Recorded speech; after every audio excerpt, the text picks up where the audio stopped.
Ya,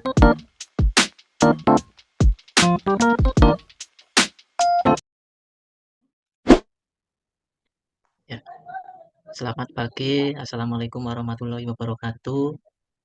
Waalaikumsalam warahmatullahi wabarakatuh. Eh, Pada kesempatan kali ini, izinkan saya untuk melaksanakan presentasi kelompok, yaitu kelompok 1, presentasi tentang perangkat pembelajaran yang digunakan pada saat PPL, khususnya di PPL SDN Pengkol 01. Pada presentasi ini meliputi Mbak Pembayu, Mbak siapa? Mbak Nur Karima sebagai peserta pertama yang presentasikan perangkatnya, yang kemudian disusul saya sendiri. Selanjutnya ada Mbak Elsa yang ketiga, kemudian yang keempat yaitu Mbak Danita, dan yang terakhir Mbak Pebayun. Untuk apa, langsung masuk dalam pelaksanaan presentasi ini, silakan kepada peserta pertama yakni Mbak Nur Karima eh, untuk mempresentasikan hasil dari perangkat pembelajarannya. Terima kasih. Baik, baik, terima kasih atas waktu yang telah diberikan kepada saya. Sebelumnya perkenalkan, nama saya Nur Karima. Saya PPG Prajabatan Gelombang 2 Universitas Bantara. Di sini saya akan mempresentasikan perangkat pembelajaran atau modul ajar kurikulum merdeka kelas 4 yang telah dilaksanakan pada PPL 1 di SDN Pengkol 1. Di sini saya mengambil kelas 4 pembelajaran bahasa Indonesia, tema literasi keuangan, bab 5 bertukar atau membayar. Nah, di modul ajar kurikulum merdeka ini ada identitas modul seperti penyusun. Saya sendiri Nur Karima, instansi SD Pengkol 1, ada materi pembelajaran, ada alokasi waktu, yaitu yang saya gunakan 2 kali 35 menit atau 70 menit. Ada kondisi awal, di mana peserta didik ini dapat memahami tujuan dan pesan yang disampaikan penulis dalam tulisannya. Ada yang kedua, ketiga, dan yang keempat itu peserta didik dapat memahami dan menulis teks prosedur. Di sini ada profil pelajar Pancasila. Profil pelajar Pancasila saya mengambil mandiri, bernalar kritis, kreatif, beriman, dan bertakwa kepada Tuhan Yang Maha Esa, dan berakhlak mulia. Nah, di sini ada sarana dan prasarana. Saya menggunakan buku siswa, buku guru, dan sarana berbasis teknologi seperti laptop, LCD, speaker, atau sumber dari YouTube dan ruang kelas 4. Nah, di sini sasaran peserta didik itu kelas 4, target peserta didik yaitu peserta didik mampu mencerna dan memahami materi ajar. Yang kedua yaitu peserta didik dapat mencapai tingkat tinggi, mencerna dan memahami dengan tepat, mampu mencapai keterampilan berpikir tingkat tinggi atau HOT, dan memiliki keterampilan memimpin. Nah, jumlah peserta didik di sini itu ada 39 peserta didik. Nah, model pembelajaran yang saya gunakan yaitu menggunakan pendekatan saintifik TPACK, kompetensi keterampilan abad 21. Metode yang digunakan yaitu ceramah, tanya jawab, diskusi, dan penugasan, serta saya menggunakan model pembelajaran project based learning. Media pembelajaran yaitu saya menggunakan 2 media pembelajaran yaitu berbasis IT dan non konvensional. IT itu berupa PPT interaktif, dan konvensional itu menggunakan media pembelajaran seperti membuat celengan dari kertas bekas atau kardus bekas. Nah, kompetensi inti ini meliputi tujuan kegiatan pembelajaran seperti ada membaca, mengamati, menulis, berdiskusi. Nah, tujuan pembelajarannya itu ada beberapa di sini. Salah satunya yaitu melalui kegiatan membaca cerita ditukar dengan apa, peserta didik itu mampu mengidentifikasi permasalahan dengan tokoh dengan baik. Selanjutnya yaitu ada yang J, assessment. Nah, di sini ada asesmen diagnostik, di mana menyebutkan jenis-jenis uang yang ada di Indonesia. Asesmen formatif, yaitu membaca sebuah teks berjudul ditukar dengan apa. Yang ketiga yaitu asesmen sumatif, peserta didik itu mengerjakan sebuah LKPD yang berkaitan dengan alat dan bahan serta teks prosedur. Selanjutnya ada pemahaman bermakna. Di sini salah satunya yaitu meningkatkan kemampuan siswa tentang memahami tujuan dan pesan yang disampaikan penulis dalam tulisannya. Materi pokok yaitu tentang teks narasi, materi tentang uang, teks prosedur, cara membuat uang, dan membuat proyek secara langsung. Nah, di sini masuk kegiatan pendahuluan. Di sini saya pertama itu membuka salam, berdoa, mengecek kehadiran, serta menyanyikan lagu nasionalisme untuk meningkatkan rasa nasionalisme, yaitu dari Sabang sampai Merauke. Ya, selanjutnya di sini saya memberi pertanyaan pemantik terkait kegiatan pembelajaran yang akan dilaksanakan. Selanjutnya memasuki kegiatan inti. Di sini ada orientasi pada masalah. Nah, di sini guru menayangkan PowerPoint teks naratif yang berjudul ditukar dengan apa. Di sini guru mencontohkan cara membacanya. Setelah itu guru memberi sebuah pertanyaan terkait unsur 5W plus 1H. Setelah itu kegiatan berikutnya yaitu guru membimbing penyelidikan tentang infografik. Nah, di sini guru juga menayangkan sebuah media pembelajaran uh, berupa video pembelajaran tentang mengenai sejarah uang. Di sini peserta didik mengamati video tersebut. Setelah itu, guru juga memberi pertanyaan terkait dengan video tersebut. Selanjutnya, guru juga menayangkan video pembelajaran mengenai cara mengamati uang asli dan uang palsu. Setelah itu, guru menyajikan sebuah infografik juga di PPT terkait tentang uang palsu dan uang asli. Setelah itu, guru melakukan tanya jawab berdasarkan video dan infografik tersebut. Selanjutnya yaitu guru mengorganisasikan peserta didik untuk belajar. Guru di sini membagi ke beberapa kelompok berdasarkan tingkat kemampuan peserta didik sedang, rendah, dan tinggi. Setelah itu peserta didik bersama dengan teman kelompoknya itu membaca judul Ayo Menabung. Setelah itu melakukan tanya jawab berdasarkan bacaan tersebut. Terus guru menyiapkan alat dan bahan kardus untuk membuat sebuah celengan. Di sini sebelumnya guru mencontohkan hasil karya yang telah dibuatnya kepada peserta didik, yaitu memberi contoh celengan yang sudah jadi dari kardus bekas.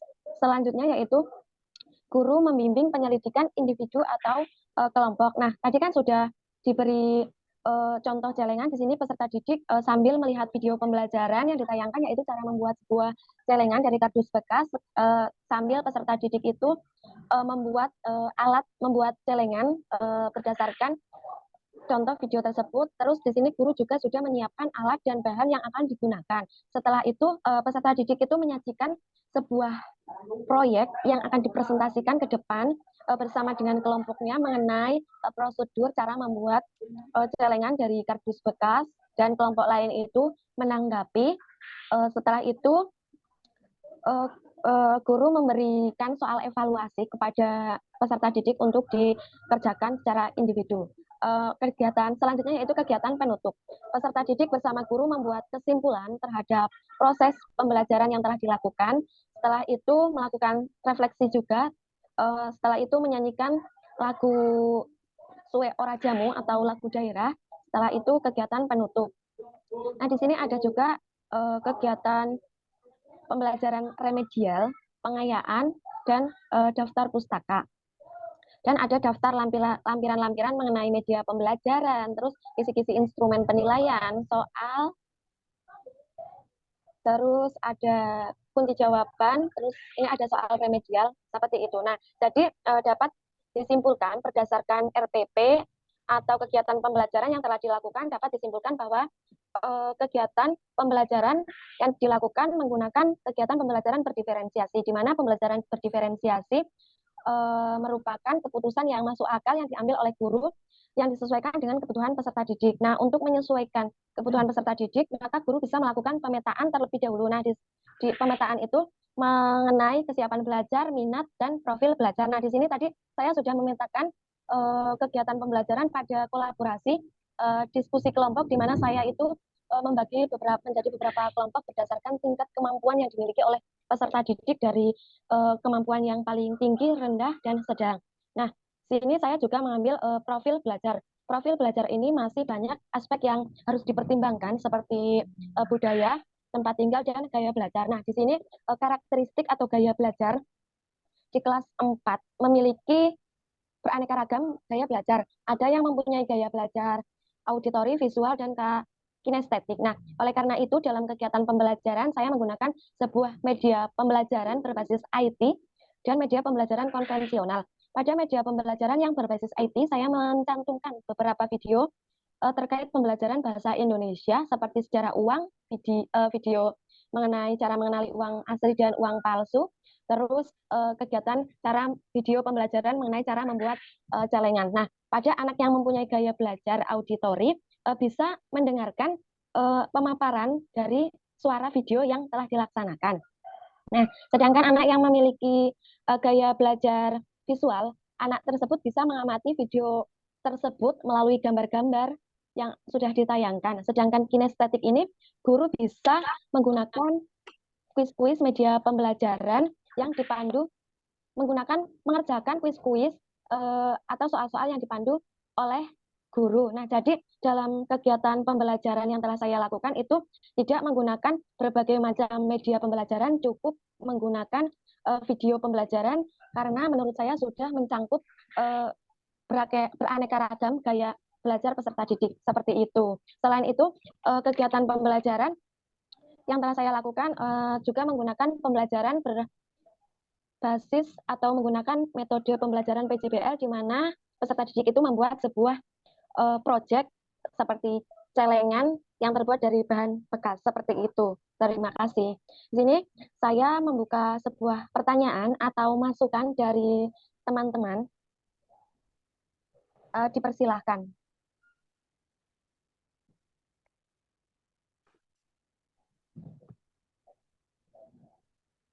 Baik, Mbak Nur, saya ingin memberikan tanggapan terkait RPP yang sudah Mbak Nur presentasikan. Baik, menurut saya, dalam modul ajar yang sudah disampaikan, itu sudah mengarah ke pembelajaran berdiferensiasi, di mana kegiatan pembelajaran yang telah dilakukan pada awal kegiatan pembelajaran itu, guru model atau Mbak Nur sendiri sudah memetakan ya pendekatan peserta didik seperti tadi kesiapan belajar, terus kemampuannya dari mulai tingkat rendah, sedang, terus tinggi. Nah, selain itu, guru Mbak Nur juga sudah memahami profil belajar atau gaya belajar dari peserta didiknya, dari kinestetik, audio, tori, ataupun visual. Nah, sehingga dalam menyampaikan materi, sudah bisa menggunakan sebuah media pembelajaran yang sesuai dengan gaya belajar dari peserta didik itu sendiri. Terima kasih.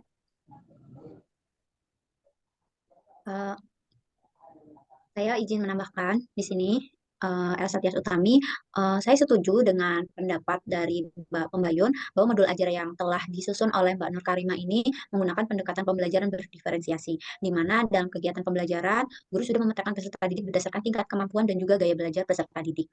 Kemudian pada penjelasan modul ajarnya juga telah dipaparkan bahwa guru model sudah menyediakan sebuah media pembelajaran yang terkait dengan materi yang dipelajari. Seperti di sini contoh media pembelajarannya menggunakan video untuk menunjang kemampuan peserta yang auditori.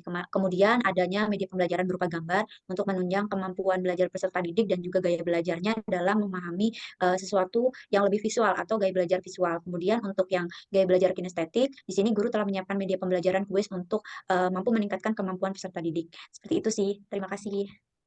Ya, terima kasih. Ya, terima kasih Mbak Pembayun dan Mbak Elsa atas tanggapannya. Cukup ya, saya tutup pertanyaan dan silahkan Pak Alim. Ya, baik, untuk Mbak Nur sebagai peserta pertama, kemudian disusul dengan saya sendiri ya yang akan mempresentasikan. Untuk itu saya izin untuk men-share screen-nya.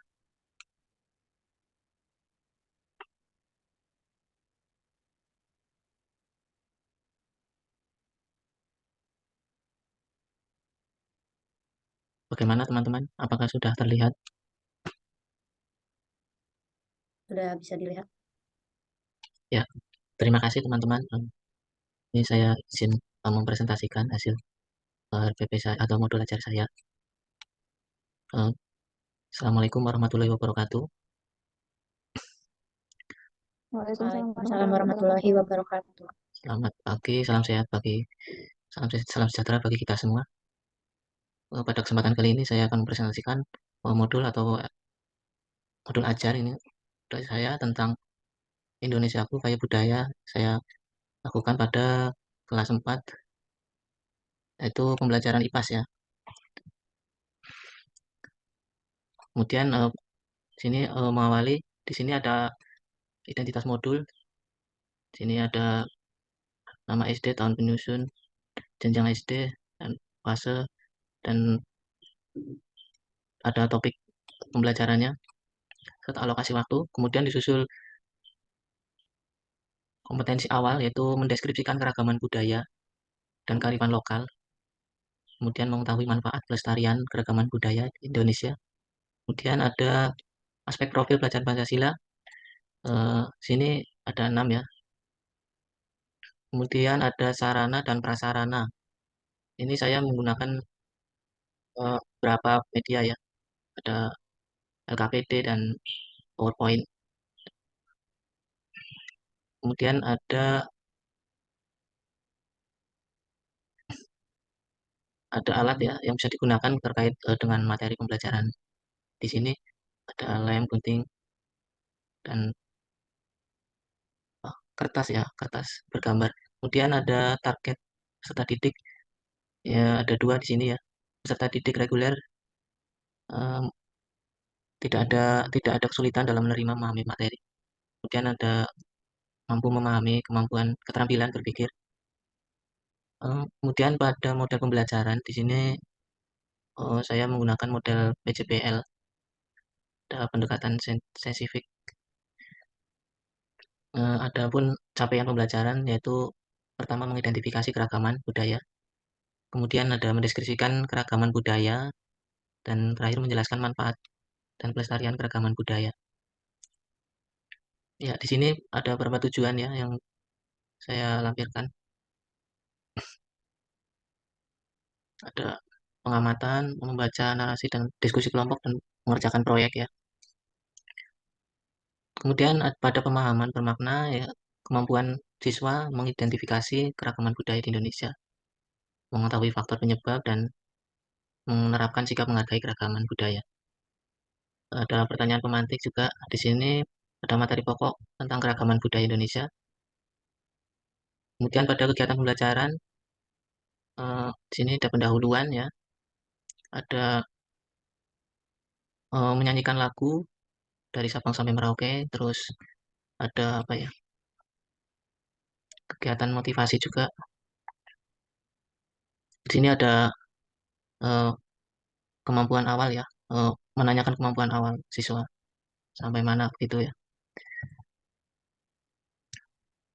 Kemudian pada kegiatan inti ada orientasi pada masalah, yaitu pada pandangan siswa ya pada masalah kebudayaan di sini, tentang kebudayaan. Kemudian dalam mengorganisasikan peserta didik belajar, ada kegiatan berkumpul atau berkelompok. Kemudian ada kegiatan menjelaskan letak pulau terbesar, eh, dan mengerjakan LKPD ya, mengambil LKPD. Kemudian pada saat mengerjakan proyek, di sini ada menuliskan beberapa contoh kebudayaan di sini. Kemudian ada kegiatan menempelkan gambar-gambar tentang kebudayaan dalam peta kepulauan Indonesia. Kemudian pada poin menganalisis dan mengevaluasi, di sini ada siswa mampu menganalisis dan mempresentasikan ya hasil diskusinya. Pada kegiatan penutup ya, di sini ada refleksi ya, dan menyanyikan beberapa lagu. Kemudian ada asesmen, yaitu meliputi sumatif dan formatif. Kemudian ada refleksi, di mana refleksi di sini yang terkait tentang perkembangan belajar siswa. Eh, di sini ada penilaian, lampiran penilaian, ada rubrik penilaian.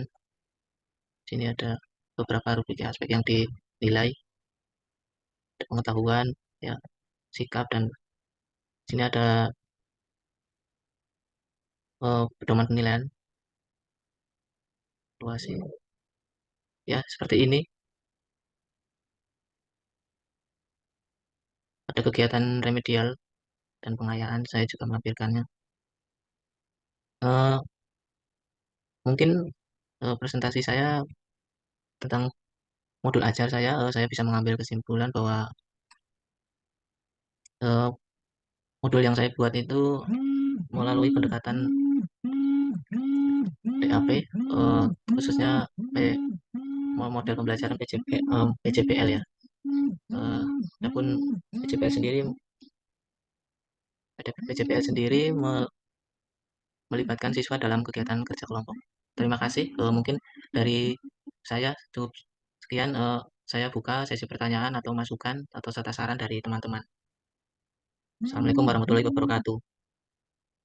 Waalaikumsalam warahmatullahi wabarakatuh. Baik, Pak Alim, saya izin bertanya. Oke, tadi Pak Alim sudah mempresentasikan terkait RPP yang sudah dilaksanakan proses pembelajarannya. Nah, apakah benar pendekatan yang digunakan tadi dalam mengajar itu menggunakan pendekatan DAP atau Development Appropriate Practice? Karena saya melihat salah satu kegiatan pembelajaran tersebut berfokus pada kemampuan peserta didik, yaitu kegiatan menyusun beberapa potongan gambar tentang kebudayaan ke dalam peta keragaman budaya. Terima kasih. Ya, terima kasih kepada Mbak Mayun yang sudah memberikan pertanyaan. Saya akan berusaha menjawab semampu saya. Dan benar menurut Mbak Yun bahwa saya menggunakan pendekatan DAP atau Developmentally Appropriate Practice. Karena dalam modul tersebut saya menerapkan model pembelajaran berbasis PJBL atau Project Based Learning yang melibatkan siswa dalam memilih proyek yang akan dikerjakan bersama kelompok. Sehingga siswa mampu belajar secara leluasa dalam proses pembuatan proyek tersebut dan menunjukkan hasil proyek dengan baik, dengan penuh rasa percaya diri. Menurut saya seperti itu. Terima kasih. Kemudian, jika ada yang menambahkan, Ya, di sini saya ingin menambahkan, saya sependapat dengan Pak Alim dan Mbak Pembayun bahwa modul ajar yang disusun Pak Alim sudah menggunakan pendekatan DAP dengan model pembelajaran PJBL seperti yang tertera pada lembar modul ajar. Hal ini dilihat adanya bentuk kerjasama dalam pembuatan proyek kelompok menggunakan media. Seperti itu. Terima kasih. baik, terima kasih pada teman-teman yang sudah memberikan masukan atau saran atau pertanyaan pada saya. Kemudian disusul pada acara selanjutnya, yaitu eh, akan dilanjutkan oleh teman kami, yaitu Mbak Elsa. Kepada Mbak Elsa, dipersilakan. Ya, terima kasih untuk kesempatannya. Boleh dibantu untuk share screen Ya, dari ya, host? ya, sebentar. Ya, terima kasih untuk kesempatan yang diberikan untuk saya. Izin untuk host boleh dibantu dengan presentasinya. Ya, sudah muncul, Mbak? Ya, sudah muncul. Baik, teman-teman, semuanya sudah bisa melihat ya untuk tampilan presentasinya di sini. Di sini saya di sini saya akan presentasikan rencana pelaksanaan pembelajaran yang sudah saya susun di sini. Untuk pembelajarannya, saya masih menggunakan RPP Kurikulum 2013. Untuk kelas yang saya ambil di sini kelas 2 dengan tema 6 merawat hewan dan tumbuhan, subtema 1 hewan di sekitarku, pembelajaran ke-6. Selanjutnya Pak Alim boleh digeser. Ya. Ini untuk kompetensi intinya selanjutnya. Ya, kompetensi dasarnya di sini ada 3 muatan mata pelajaran. Yang pertama ada muatan mata pelajaran PPKN, selanjutnya ada muatan pembelajaran matematika, dan di bawahnya, next, lagi, ada bahasa Indonesia. Ya, lanjutkan saja.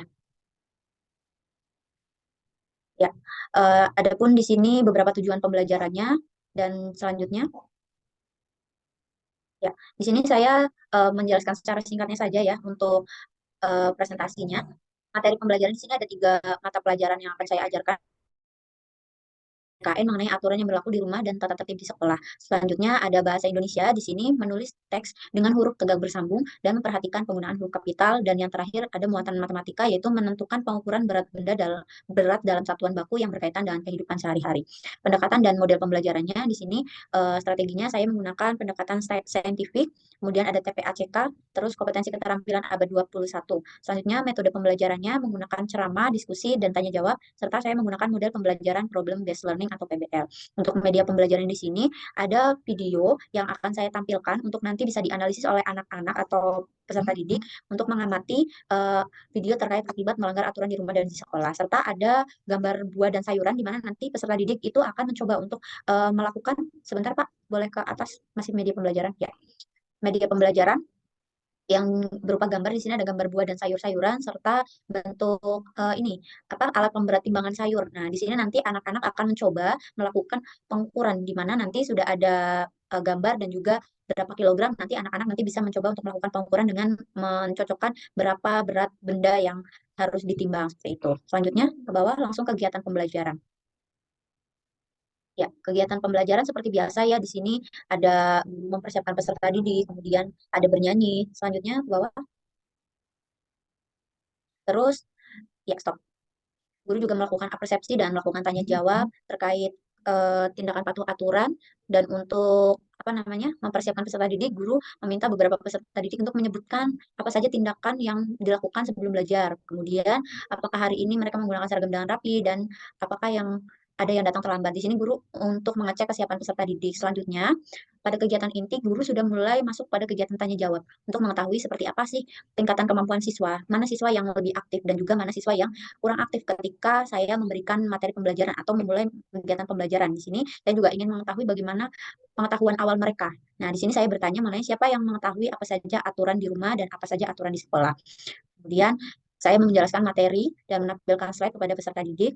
Setelah saya menampilkan materi, lalu saya sudah mulai masuk kegiatan pengorganisasian kelompok. Sini untuk bagian kelompok sendiri, saya tentukan berdasarkan dengan pembagian rata. Hampir setiap kelompok terdiri dari 4 sampai 5 orang. Dan ada satu orang anggota kelompok yang memiliki kemampuan yang tinggi. Jadi di sini peserta atau anggota kelompok tersebut nanti akan menjadi leader bagi teman-temannya dalam anggota kelompok untuk mengakomodasi kegiatan pembelajaran selama berdiskusi kelompok. Ya, di bawahnya lanjut paling. Nah, untuk kegiatan pertama di sini peserta ada mengamati video yang sudah saya jelaskan tadi tentang akibat melanggar aturan di rumah dan di sekolah. Nah, ini adalah penerapan model PBL di mana nanti siswa bisa mengidentifikasi seperti apa sih aturan-aturan yang berlaku seharusnya, yang ditaati aturan yang di rumah dan aturan yang harusnya ditaati di sekolah, dan mengapa dalam video tersebut melanggar aturan di rumah dan juga mengapa melanggar aturan di sekolah. Jadi nanti di sini siswa akan mengamati lebih jauh seperti apa seharusnya hal-hal yang dilakukan dan hal yang tidak dilakukan selama mengikuti aturan di rumah dan juga aturan di sekolah. Kemudian ada menyajikan hasil di mana nanti setelah kegiatan berdiskusi dalam mengerjakan LKPD, nanti perwakilan dari anggota kelompok nanti memaparkan hasil diskusinya untuk memberikan jawaban mereka terkait video yang telah mereka saksikan tersebut. Selanjutnya memasuki pada materi berikutnya yaitu tentang bahasa Indonesia. Di sini saya mengikuti pada tujuan pembelajaran yaitu dan juga materinya mengenai menulis huruf tegak bersambung. Nah, di sini keterampilan yang diterapkan adalah keterampilan menulis ya.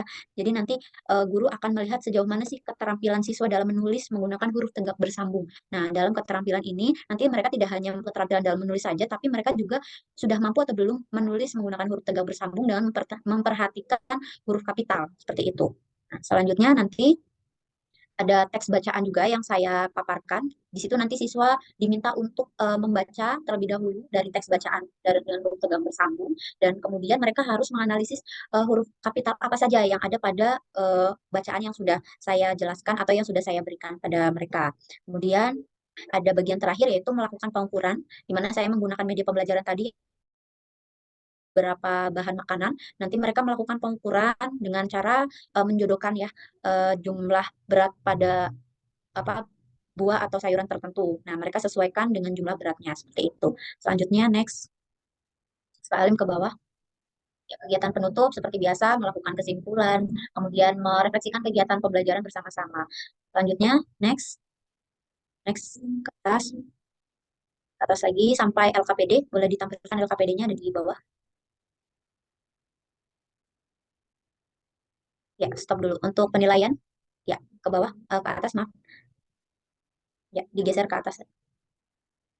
Ya, maaf, stop. Ya, di sini ada penilaian pengetahuan, sikap, dan juga keterampilan. Boleh di next. Yang penilaian keterampilan di sini saya sudah menyiapkan lembar evaluasi. Jadi nanti penilaian pengetahuan berdasarkan lembar evaluasi. Selanjutnya untuk penilaian keterampilan yaitu meliputi setiap aspek pada muatan pembelajaran. Yang pertama bahasa Indonesia sudah jelas ya di sini keterampilan menulis dan juga menggunakan huruf kapital. Selanjutnya untuk keterampilan matematika di sini keterampilan bagaimana mereka sudah mampu atau belum dalam melakukan pengukuran pada buah dan sayuran yang sudah saya berikan dalam bentuk media pembelajaran. Pada PPKN, mereka penilaian keterampilan menyebutkan dan menuliskan aturan apa saja yang dilakukan di rumah. Jadi sebenarnya ini juga masih berkaitan dengan kegiatan menulis juga. Selanjutnya, langsung ke LKPD paling. Next, next terus. Next.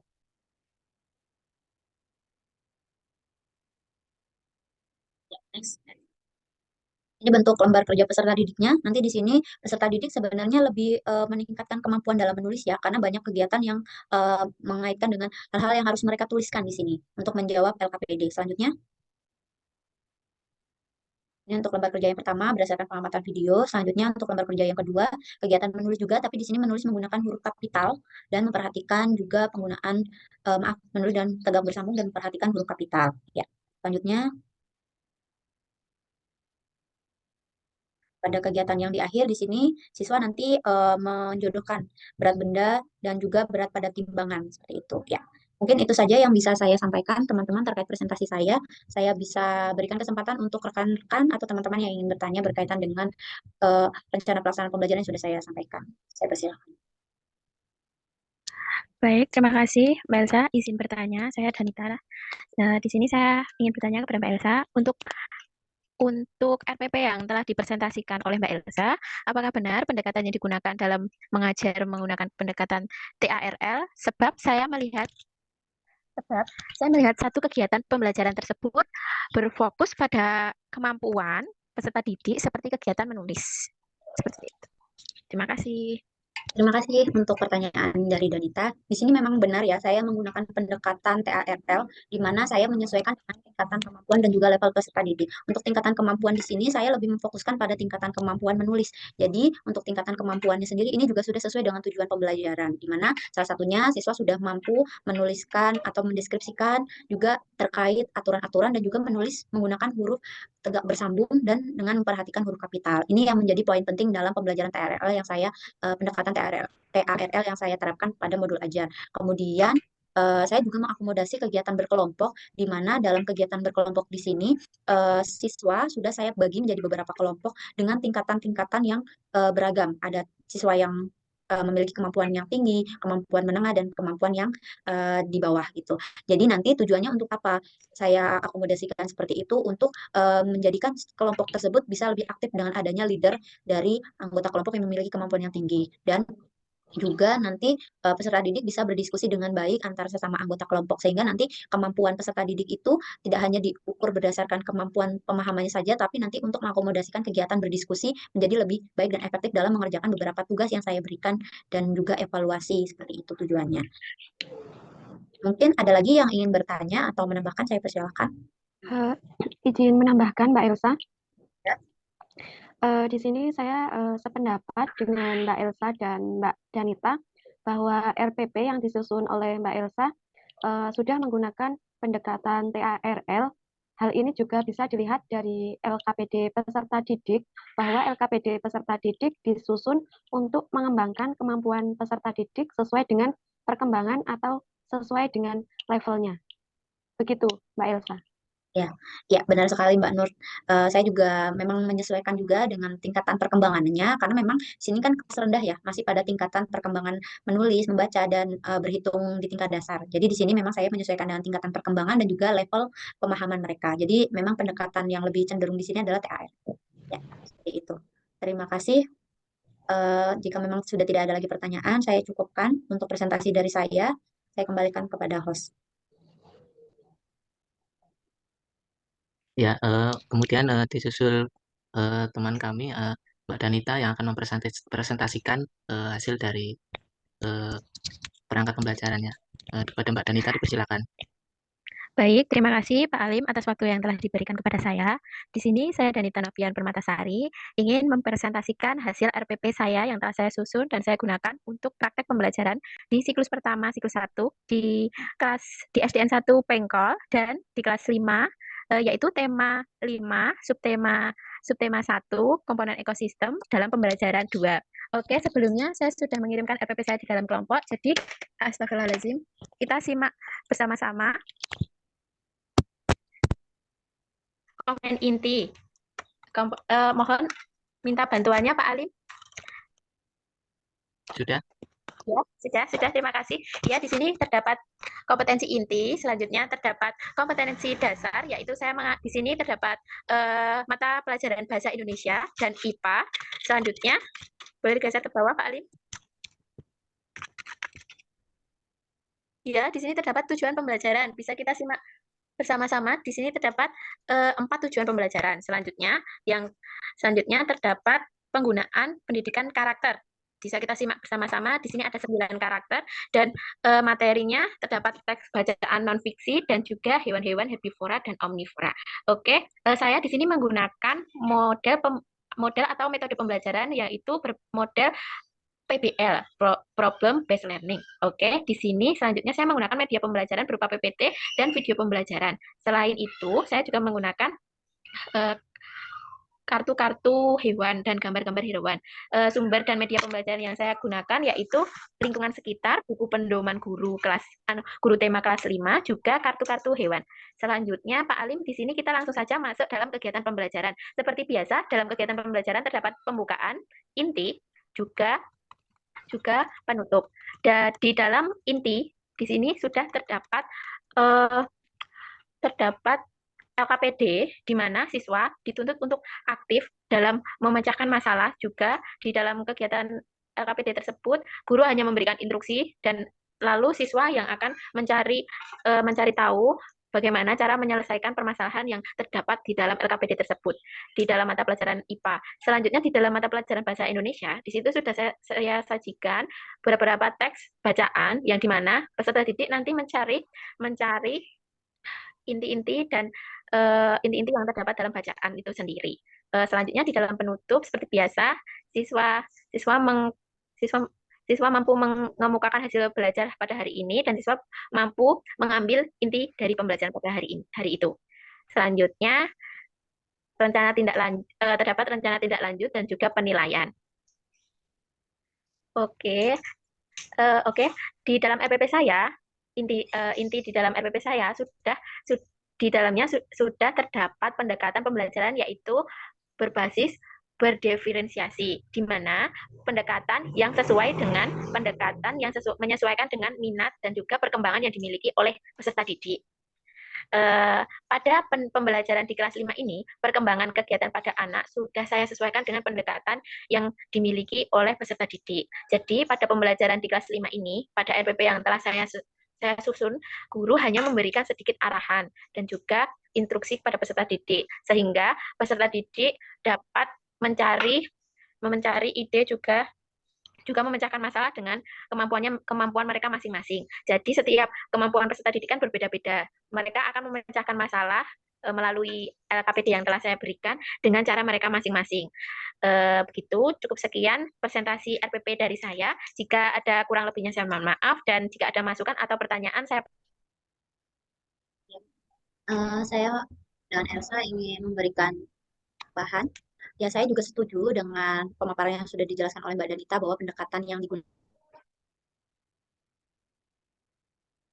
ini, guru sudah mulai banyak pembelajaran pada peserta didik sehingga fungsi guru memang benar-benar ditugaskan untuk menjadi fasilitator, ya, menjadi fasilitator untuk mampu meningkatkan perkembangan kemampuan peserta didik. Di sini juga disesuaikan dengan tahapan dari perkembangan peserta didik itu sendiri. Ya, jadi saya sependapat dengan apa yang sudah dipaparkan oleh Mbak Danita. Terima kasih. Terima kasih Mbak Elsa. Selanjutnya, jika ada tambahan atau pertanyaan dari teman yang lain. Baik, saya ingin menambahkan saja. Tadi Mbak Danita sudah mempresentasikan tentang RPP yang sudah dibuat, yaitu dengan pendekatan pembelajaran berdiferensiasi. Ya, saya setuju dengan pendapatnya Mbak Danita dan Mbak Elsa, yaitu pendekatan berdiferensiasi dengan tujuan yang sama dengan capaian pembelajaran yang ada pada modul yang telah dibuat, yaitu sama-sama untuk meningkatkan minat belajar dari peserta didik. Dalam kegiatan LKPD pun peserta didik dapat bebas memunculkan ide mereka untuk dapat memecahkan masalah yang ada dalam proses pembelajaran. Nah, seperti itu, terima kasih. Baik, terima kasih. Saya cukupkan diskusi pada saat ini. Saya kembalikan kepada host Pak Alim. Saya persilahkan. Ya, terima kasih Mbak Danita atas presentasinya. Ya, untuk presentasi yang terakhir akan disampaikan oleh rekan kami, yaitu Mbak Pembayun Ariratri. Pada Pembayun, dipersilakan. Terima kasih untuk waktunya, Pak Alim.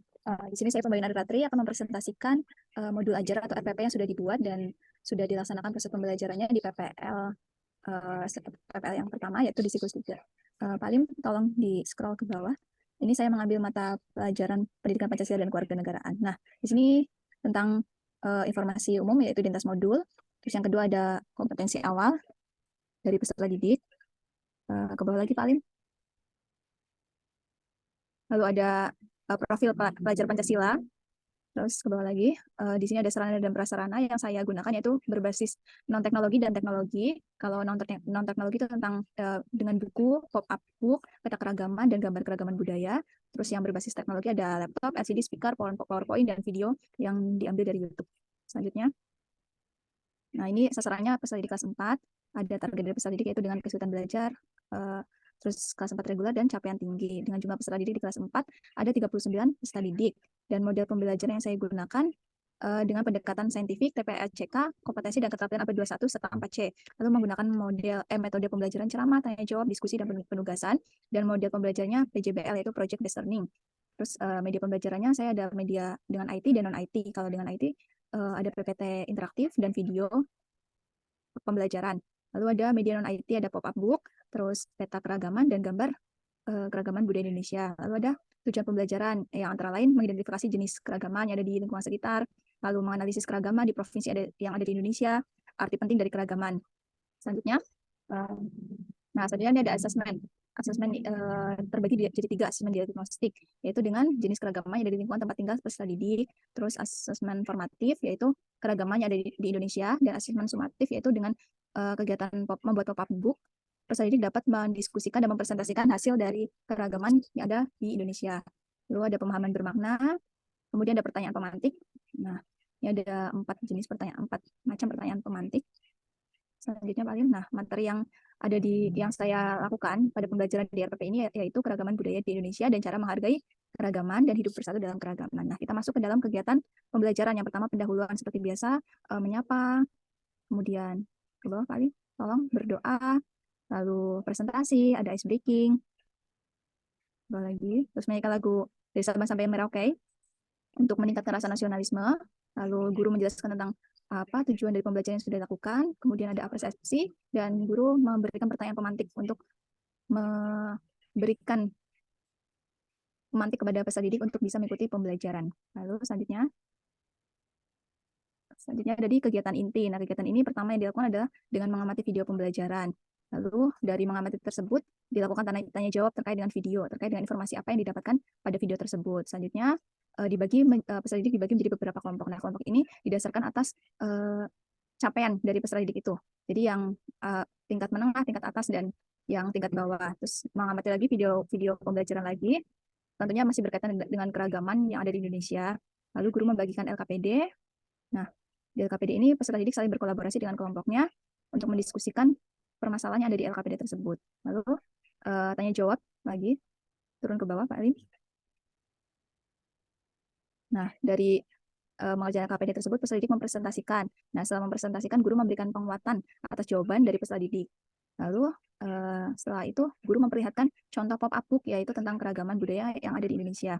Dari melihat contoh tersebut, peserta didik dapat membuat bersama kelompoknya berkolaborasi untuk membuat pop-up book tentang keragaman yang ada di Indonesia, yaitu setiap provinsinya dimulai dari rumah adat, pakaian adat, makanan tradisional. Nah, setelah membuat, mempresentasikan dari hasil pop-up book yang dibuat. Lalu selanjutnya melakukan tanya jawab, yaitu ada kuis untuk mengecek pemahaman sebelum melakukan evaluasi, jadi mengecek pemahaman peserta didik dari kegiatan. ke bawah Pak Alim tolong. Nah, setelah kuis itu mengerjakan soal evaluasi. Nah, dari soal evaluasi nanti bisa guru memberikan tindak lanjut yaitu berupa remedial dan pengayaan. Nah, kita masuk ke kegiatan penutup. Nah, kegiatan penutup ini guru bersama peserta didik menyimpulkan proses pembelajaran, terus melakukan refleksi dan menyanyikan lagu yang berjudul Suku-suku yang ada di Indonesia untuk mengenalkan lagi pada peserta didik tentang suku-suku yang ada di Indonesia. Lalu berdoa dan pembelajaran diakhiri dengan salam. Nah, di sini ada refleksi, ya, ada refleksi untuk pendidik dan untuk peserta didik. Lalu ada ke bawah lagi paling pembelajaran remedial. Ini dilakukan untuk peserta didik yang nilainya masih di bawah KKM dan pengayaan untuk yang nilainya di atas KKM. Kemudian ada lampiran, ya, ada daftar pustaka. Lalu instrumen penilaian, ada soal evaluasi, ada pengayaan remedial, ada bahan ajar, ada LKPD, ada model media pembelajaran. Nah, media pembelajaran tadi kan saya menjelaskan ada PPT, lalu pop-up book, terus peta keragaman. Nah, jadi di peta keragaman itu peserta didik menempelkan misal di tari tradisional, tari saman. Nah, peserta didik ini tari saman dari mana? Berarti dia menempelkan di peta Provinsi Aceh. Oke. Jadi dari RPP yang sudah saya buat dapat disimpulkan bahwa RPP yang saya gunakan itu menggunakan strategi pembelajaran berdiferensiasi, yaitu pembelajaran yang mengakomodir kebutuhan belajar dari peserta didik yang disesuaikan dengan gaya belajar, kesiapan belajar, dan karakteristik dari peserta didik. Nah, pembelajaran berdiferensiasi ini diterapkan untuk membantu setiap murid yang pada dasarnya memiliki kemampuan dan karakteristik yang berbeda itu dapat tumbuh semaksimal mungkin sesuai dengan kemampuannya. Ya, seperti itu presentasi dari saya tentang RPP. Jika ada yang ingin bertanya atau memberikan tanggapan, saya persilahkan.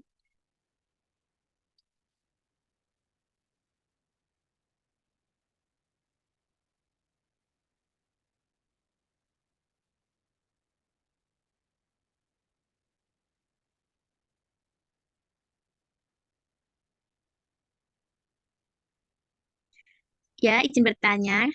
Sebelumnya, Mbak Pembayun, di sini saya Danita Novel Basari, ingin bertanya kepada Mbak Pembayun. Setelah Mbak Pembayun memaparkan modul Mbak Pembayun, dari modul yang sudah dipresentasikan itu, apakah termasuk pembelajaran diferensiasi? Pembelajaran diferensiasi seperti apa yang dilakukan? Diferensiasi proses atau produk atau konten, seperti itu. Terima kasih. Baik, Mbak Danita, terima kasih untuk pertanyaannya. Jadi, pembelajaran yang saya lakukan ini menggunakan pembelajaran diferensiasi. Yang seperti kita tahu, diferensiasi itu ada 3, ya. Ada konten, proses, dan produk. Nah, yang saya gunakan ini menggunakan diferensiasi konten, yaitu menyesuaikan konten dan produk. Diferensiasi konten itu menyesuaikan konten pembelajaran dengan kesiapan belajar peserta didik. Tadi kan proses pembelajarannya tentang keberagaman yang ada di Indonesia. Nah, kita harus mengetahui dulu kesiapan belajarnya. Jadi, sebelum mengarah kepada pembelajaran tentang keragamannya di Indonesia, peserta didik harus sudah tahu terlebih dahulu tentang keragaman pada dirinya, pada diri dan teman-temannya, misalnya dari warna rambut, warna kulit. Nah, dari situ selanjutnya pembelajaran tentang keragaman bisa dilakukan. Terus yang kedua ada diferensiasi proses, yaitu menyesuaikan pembelajaran dengan gaya belajar murid. Nah, gaya belajar murid kan macam-macam, ada visual, auditorik, kinestetik. Nah, untuk yang saya lakukan, yaitu dengan media pembelajarannya tadi seperti dengan PowerPoint atau dengan video pembelajaran. Nah, dengan video pembelajaran kan mengakomodasi kegiatan belajar atau kebutuhan belajar dari peserta didik dengan gaya belajar visual dan auditori dengan mendengarkan video pembelajaran tersebut. Lalu yang kinestetik adalah dengan membuat pop-up book seperti itu. Mungkin ada yang ingin menambahkan? Izin saya menambahkan terkait pemaparan modul ajar Mbak Pembayun. Di sini saya setuju dengan pendapat Mbak Pembayun bahwa RPP yang digunakan menggunakan strategi pembelajaran berdiferensiasi dengan mempertimbangkan gaya belajar, kesiapan belajar, dan karakteristik dari peserta didik yang beragam. Cukup, Mbak, seperti itu. Terima kasih, Mbak Nur, untuk tanggapannya. Oke, sekian presentasi dari saya. Terima kasih untuk perhatiannya. Wassalamualaikum warahmatullahi wabarakatuh. Waalaikumsalam warahmatullahi wabarakatuh. Waalaikumsalam warahmatullahi wabarakatuh. Ya, demikian presentasi dari kelompok 1. Semoga menjadi manfaat untuk kita bersama dan semoga dapat diimplementasikan di dalam pendidikan. Terima kasih. Ya, bila ada kesalahan dari saya dan kami kelompok 1 ini mengucapkan mohon maaf yang sebesar-besarnya. Terima kasih. Wassalamualaikum warahmatullahi wabarakatuh. Waalaikumsalam Waalaikumsalam warahmatullahi wabarakatuh.